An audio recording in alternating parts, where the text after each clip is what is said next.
Hello fellow bookworms, it's Katie. So today I like to talk to you about Spellbook of the Lost and Found by Moïra Fowley-Doyle. So this book takes place in a small Irish town, and there was a festival.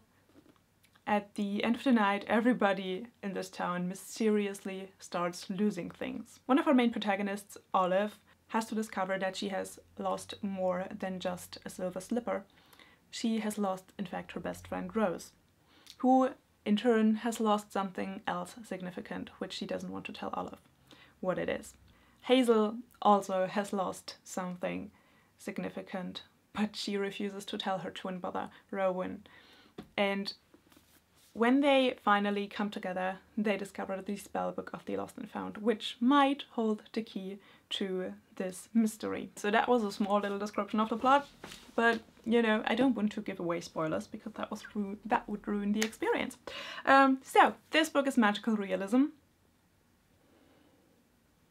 just so you know. And let's first talk about the plot, which is the strongest part of this book in my opinion. The plot is very gripping and the mystery is very well thought through. Although it seems like nothing happens in the beginning, it all comes together beautifully in the end. And honestly, some of the twists and turns I could not see, but there comes a point in the process of the revelation where the revelation of the mystery was pretty obvious to the reader, but it takes the characters another 50 pages or so to figure things out. Let's talk about the characters. We have three perspectives: Hazel, Olive and Laurel. Hazel and Olive do have very similar voices.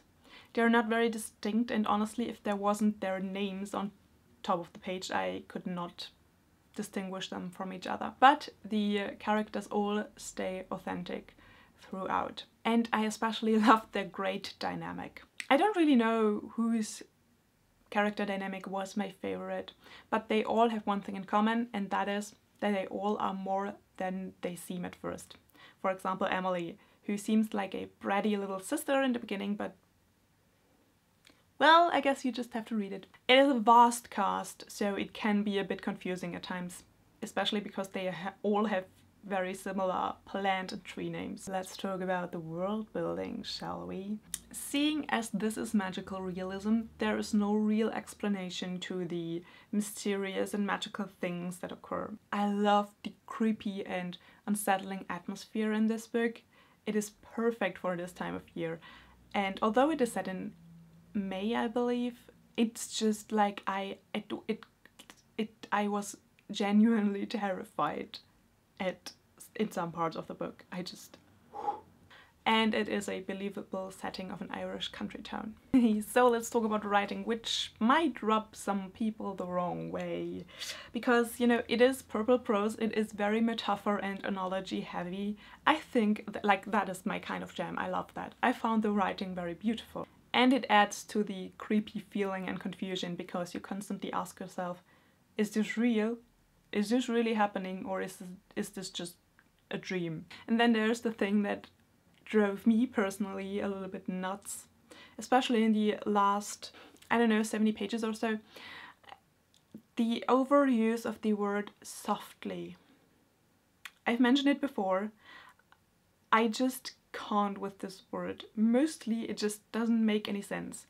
My personal favorite in this book was I thought softly. What?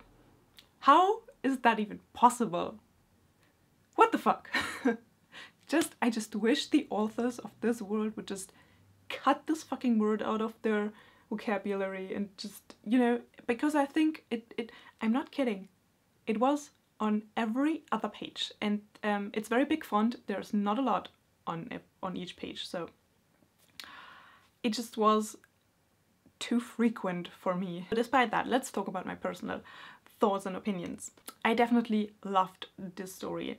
I was practically glued to the pages. I'm not kidding. I typically don't, you know, walk and read at the same time because I just find that a little bit dangerous. But I did with this book because I had to. It was captivating. I needed to know what happened next. Especially in the beginning, I found it very confusing, and due to the vague descriptive writing, intensifies this creepiness, but honestly that is kind of the charm of the book. Sometimes there was just a little bit too much issue book vibe for me, which I personally don't like, with the twins and their stories and Rose and her story, even though that was, you know, well done, and it's definitely something that happens to people and is infuriating in some instances to read about. I just, you know, I come from a pretty troubled family. I don't want that in my books. You know, I don't like it when the book kind of stuffs this down your throat, like, if this happens to you, this is what you have to do to make it all better, and I just, no thanks. I don't like my books morally explaining life to me, thank you. So I would recommend this book to you if you like YA, magical realism, mystery, can tolerate purple prose, and you love diverse characters, because that is something that I loved. You know, in this book there's a bisexual main protagonist, there is a lesbian main protagonist, and a woman of color, and yeah, it was the first book where I read a girl on girl love scene for the first time, so that made me very happy. As a conclusion, I gave this book 4 stars. I think it was pretty good. Yeah, I would definitely recommend it. What is your favorite magical realism story? I would love to get more into magical realism, but I don't know where to start really. I have to do some research on that. Otherwise, I hope you enjoy this video. I hope you have a lovely day. I hope you're reading something magical and wonderful, and I will see you soon. Bye!